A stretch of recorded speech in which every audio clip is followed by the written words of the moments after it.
this computer. Perfect. Now we got a recording on. All right. Awesome. Well, hey everybody. Thanks for joining us today.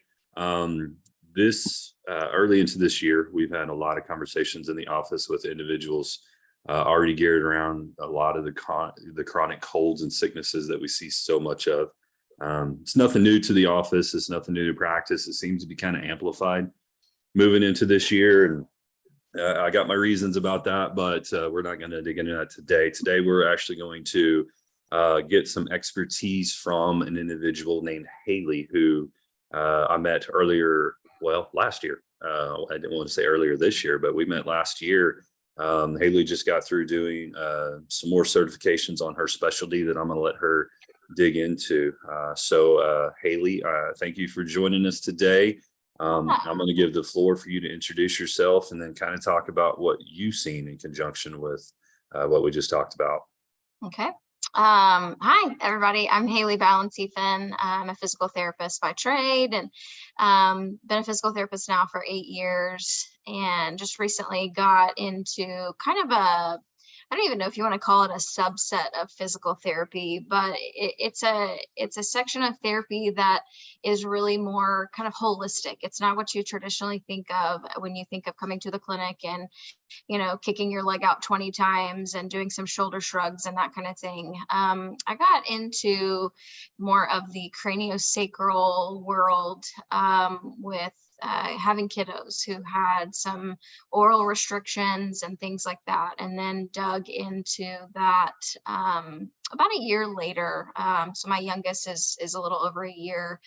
And anyway, so what I have been doing is kind of merging two techniques. So the initial class that I went to was myofascial release with John Barnes. He's a physical therapist. He's been doing this now for over 40 years. He is approaching his 80s.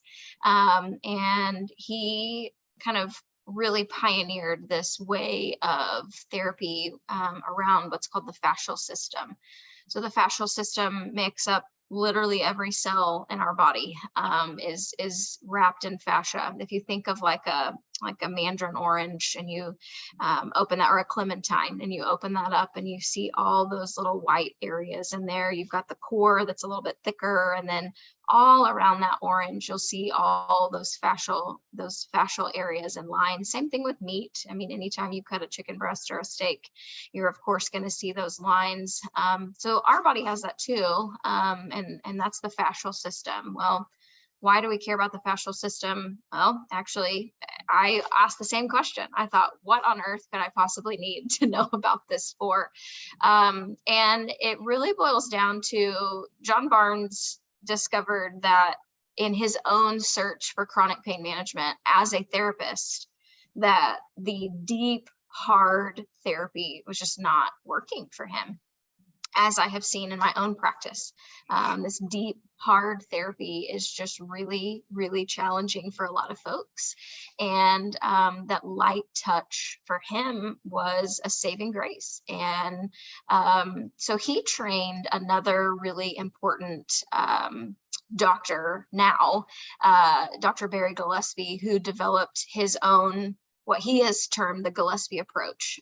He has kind of branched off the myofascial release, still incorporating a large chunk of John Barnes's initial teaching with him. And the Gillespie approach is incorporating more craniosacral into it. So he references his approach as the craniosacral fascial therapy, really largely centered around these cranial bones. So when we talk about ear infections and sickness and how cranial bones kind of even come into play there, we're looking at how is the fascia restricted along those sutures, along the cranial bones. Well, in infants, you can see the sutures. They're super visible. The fontanelles are really prominent. The bones move really, really smoothly, as they should. For several years, they should do that.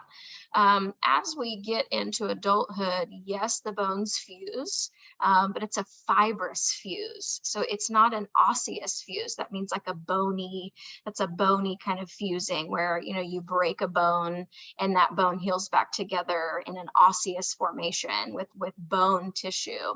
These cranial sutures have more of a fascial, fibrous fusing to them. It's really, really intricate. It's a beautiful design.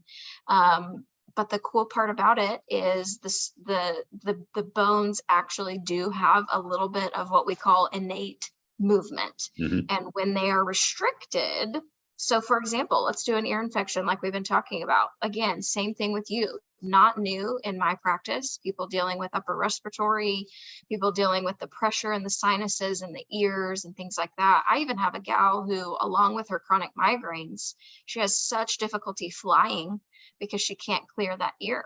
Okay. Right. And so when we look at cranial work, what that basically encompasses, a lot of times people are like, cranial work, is that a scalp massage? Which I wish that it were. I mean, that sounds phenomenal. It kind of looks that way to an untrained eye. But man, there's so much more in it. So what I'm looking for is I place my hands on a patient and I'm looking for some expansion and some contraction. It's not in line with a breath. The breath can be a completely different cycle. But in a person whose cranial bones are not restricted or does not have chronic issues, whether that is any kind of chronic issue, somebody who's just really got a clean bill of health. Typically, we look at their brain cycle, and that cycle kind of feels like opposing magnets. Like if you were to hold two magnets in between your hands, what that force would feel like if you're trying to put a positive and a positive together. Okay, that's kind of what that brain cycle feels like. When I feel that a cranial bone is restricted, I can feel those magnets going maybe one way. Okay, maybe that right ear has a history of ear infection, even in a child as well. And I feel that right side. It could be the temporal bone. It could be just that whole side in general, that whole hemisphere in general, that just kind of drifts off. It doesn't expand like the rest of the head. It might drift forward. It might not expand at all. It may just be stagnant. That helps me decide, where else do I go? We've got to open that restriction. Now, when I say open, people are like, okay, I open a door, I open my hand, I do big movements. We're talking like millimeters of movement, maybe not even millimeters. We're talking really, really small, but what we don't see on the inside are the fascial areas that are freeing. Okay, so if I'm looking at a person with a right ear infection or a history of just some really bad congestion on this right side, I'm not ignoring the left side by any means. We're looking at the head as a whole sphere. Okay, we're going to take that head as a whole. And I'm looking at how is the brain cycle being affected by whatever is restricting it. A lot of times in cranial work, the sphere of the head is a small piece of the puzzle.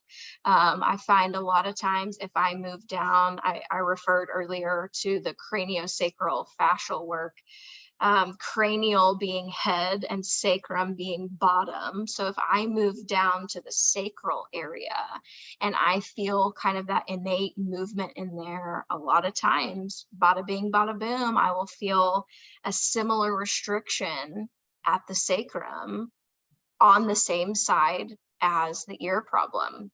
Does that translate into a hip issue? Maybe, but those are really thick layers that oftentimes I don't always digest with patients unless they are just super interested in it. I may come down to the sacrum and do some things down there with some hip mobility, and then I come back up to the head and I reassess their brain cycle and I say, wow, okay, it has returned to more of a normal stage, and something along those lines too. If lying down, especially in this season of stuffiness and colds and head congestion, lying down isn't pleasant. If they can't breathe and have a good flow of fluid in there, we'll do it sitting up. I've done this seated many times. But all that to say, when we talk about cranial work, what that involves is really getting adequate expansion and contraction of this brain cycle that a skilled set of hands can feel.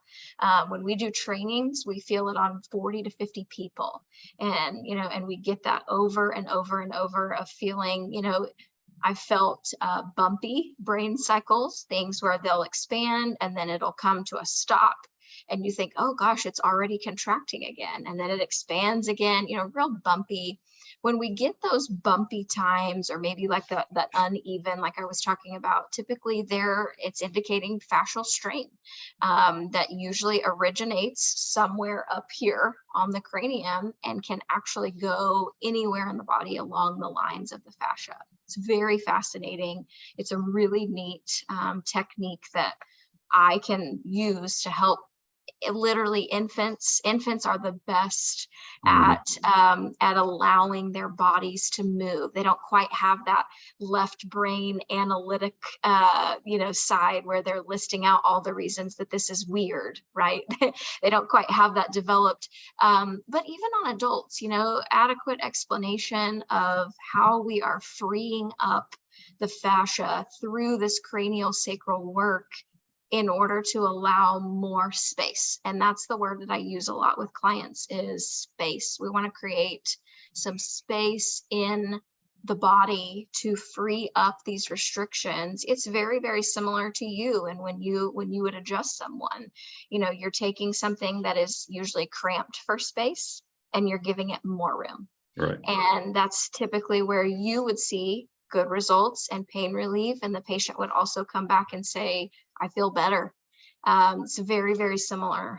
We're not reducing subluxations necessarily. We are taking a fascial system that runs throughout our entire body, and we are alleviating a restriction, maybe somewhere distal. Like we just talked about, the restriction may be here, but if this is so tight that it's not going to release initially, we got to find where else is that producing some issues.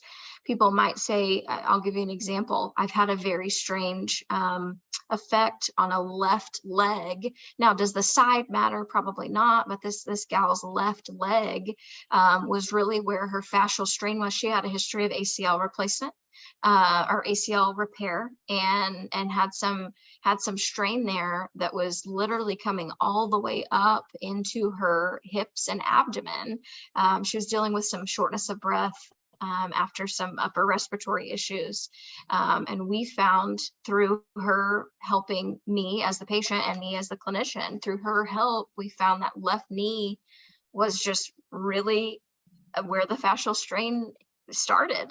So with some craniosacral work, we freed this left knee, got her sitting up, and had her do a few little things to kind of test some of that those deep breaths. And I've seen her twice, and she's had that same strain has been gone, which is really awesome. So the cranial work really goes throughout the body. It doesn't just it does look like a scalp massage initially, but it really spreads. It's very mobile. Once you put a skilled set of hands on someone's head and you start to assess, it's extremely, extremely mobile. Now you will get people who deal with this chronic colds and congestion and things year round. Those cranial bones feel differently. They're very, very taut. And a lot of times I will teach people some self-release along this, facial area, sometimes along the back as well, but a lot of times it's this frontal area that I'll teach release to, and it takes a handful of times for them to really get that down at home on their own of practicing, and then come back to me and say, hey, I did that release that you talked about, and I can finally breathe on this side. So ear infections are really they're probably one of the worst things, both as a child and as an adult. They're painful. They produce headaches along with the ear pain and jaw pain. I mean, eating becomes a chore. It's really, really painful. And when the drainage can't occur like it should, that's really where we see problems happen. That drainage gets blocked, whether that is a fascial blockage or whether that is, could be stress related, very easily stress related. Of course, seasonal times play into that. Yeah, it's very painful. So if I see somebody with sinus issues, which I have, while they've been flared up, typically I am focusing a lot more on this frontal area, okay, of the face. I'm still tapping in. We call that tapping in. That's our kind of our lingo. I'm still got a hand on the occiput on the back of the head. Right. But then I'm also tapping in up here, and I'm, feeling which way, which restriction. And it's very, very noticeable. A lot of times people will see some swelling on one side. It's really, really fascinating to work with. It's Yeah. really great. We had actually, not to butt in on you here, but earlier this week, we were talking about how the ear infections are impacted with the eustachian tube.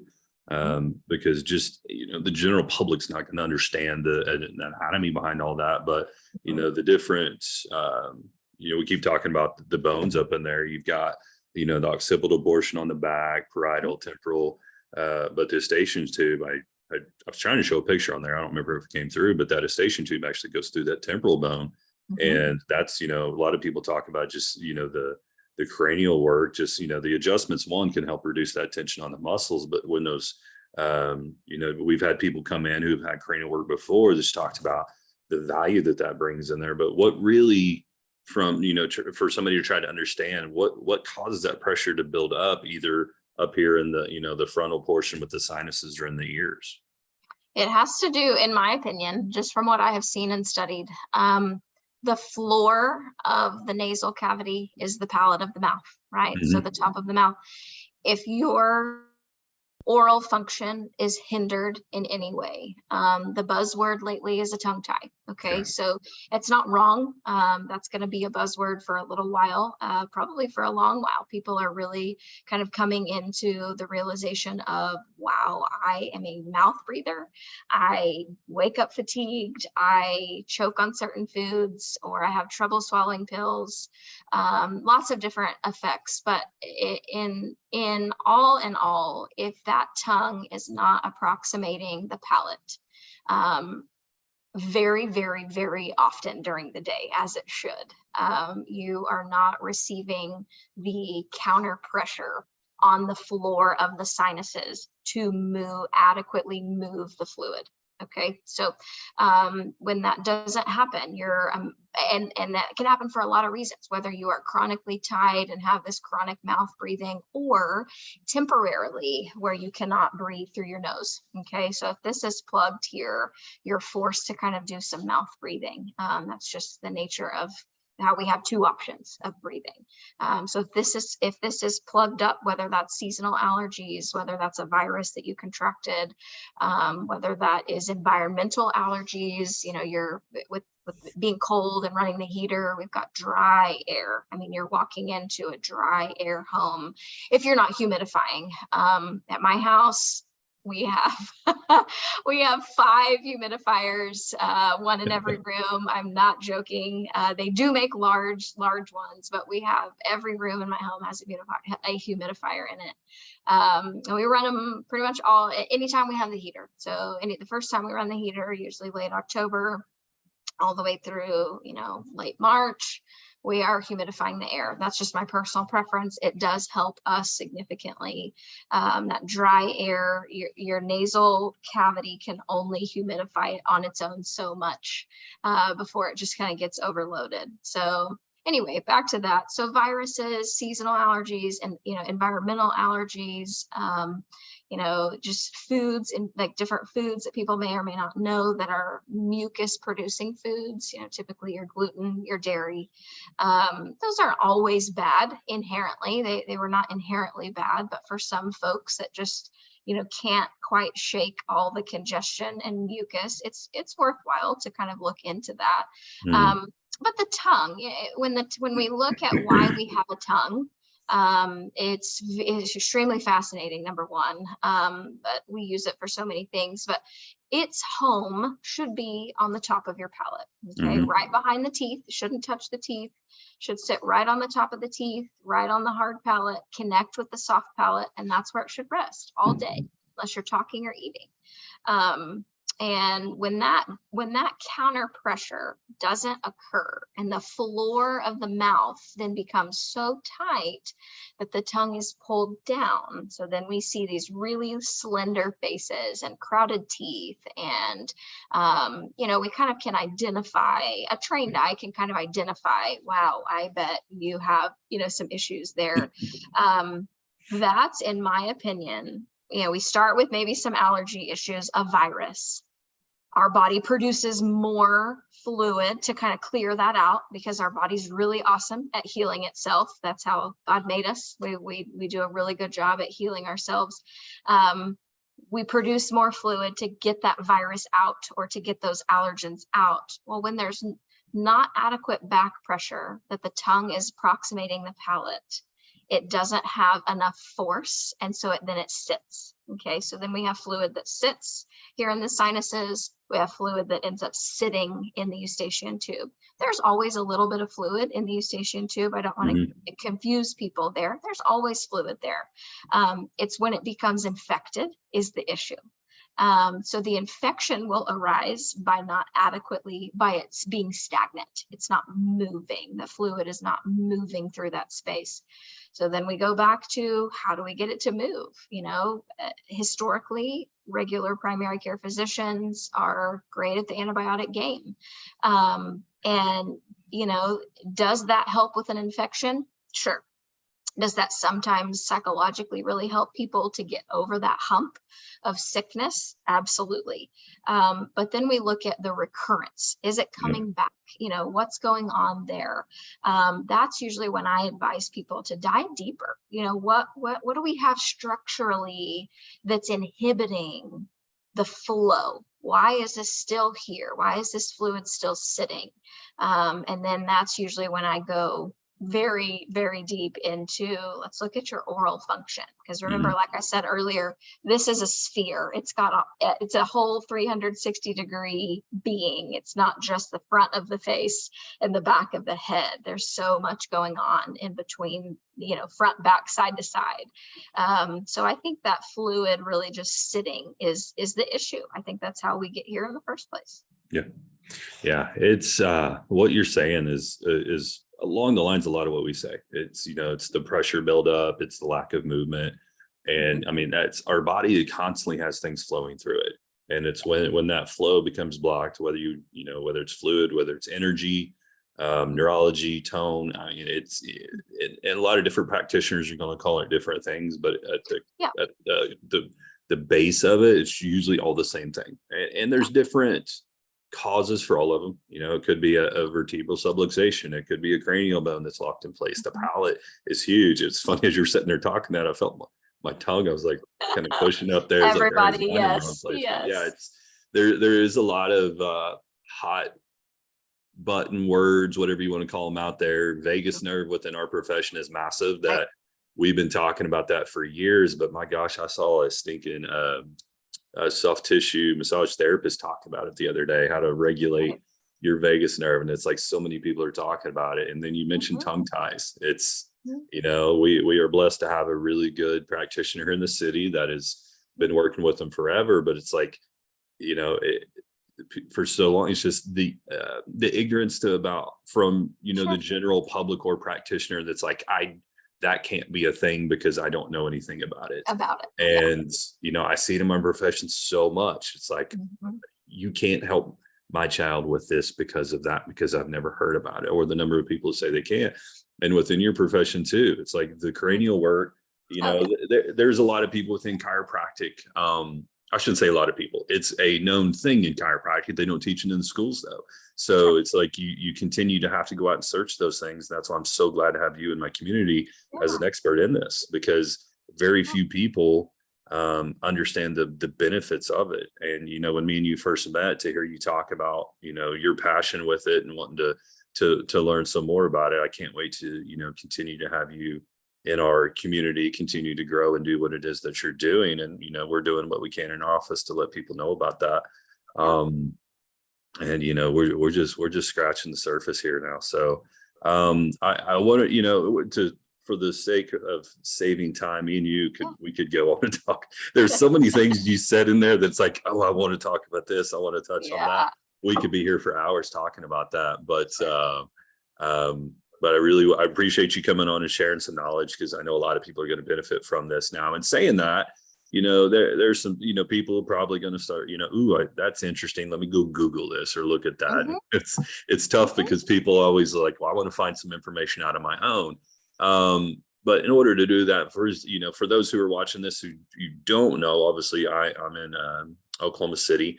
Hayley is as well. So for those of you that are locally, you can seek us out. You're obviously on our social media page now. Hayley's going to share hers in a little bit, but you can also reach out to her through Instagram or whatever her means are. I'm gonna have her share that with you in a minute, and I'm sure she can share some techniques with you or connect you with some resources on some things that you can do at home. So Hayley, why don't you go ahead and where can people reach you best? Sure. First of all, thank you for having me today. I always love sharing this. It's amazing how it really does draw people in. Once you start saying a certain phrase or something that clicks with somebody, they really get googly eyed.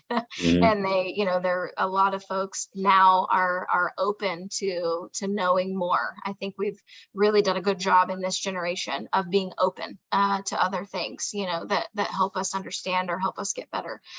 Okay, as far as I go, my website, bless its little heart, it is still being worked on. I've got a really awesome guy that is just so timid. He wants to publish this like beautiful, perfect website. So don't look for my website yet. I will share it on Josh's page later or whatever. But easiest way to get in touch with me is through my Instagram. It's Bravo Therapy Service LLC. And so if you just search Bravo Therapy in Instagram, it's the only one. It'll pop right up. So Bravo Therapy, you just type that in the search bar in Instagram. I currently just book through my DMs. I do have a platform for scheduling. It's a little involved for people who are brand new. For some people who are doing some recurring booking for me, that's really easy for them. But people who are brand new, we just kind of set up a time in my messages, and that's where I DM, and I'll do a discovery call with anyone. Lots of folks, I've probably had a handful, maybe 8 or 10, that's more than a handful, but probably 8 or 10 who, are interested in just chatting for 10 minutes on the phone and just saying, hey, can you help with this? And we can do that. We can set all of that up through Instagram. I have a personal or a professional page on Facebook that's just my name, Hayley Balenseifen, and then comma PT, and then it'll pop right up too. So you can look at that as well. But yeah, just reach out. Perfect. And if for you guys are wondering how to spell that, it's down below on the Facebook video. I had to have her spell it out for me when I was typing it in. Yes, it's tricky. But Hayley, I appreciate you so much. I mean, when me and you first met, I got to say, I was very impressed, because the first thing Hayley told me was like, hey, I would love for you to send people to me, but not yet, because I got some more training I'm going to do. And I want to be able to have these tools available to these people once they do come out. So that right there really, that was very humbling to hear that, because so many, it's you kind of get into this cutthroat environment so much where it's like, send me all of the people now and don't send them to anybody else. But you had the, the ability to just say, you know what, I really want to be able to give these people the best. So that right there really made you stick out from a lot of people I've met.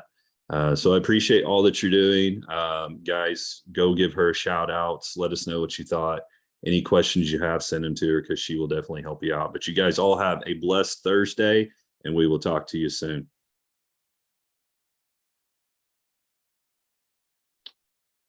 All right. Perfect. We're done there.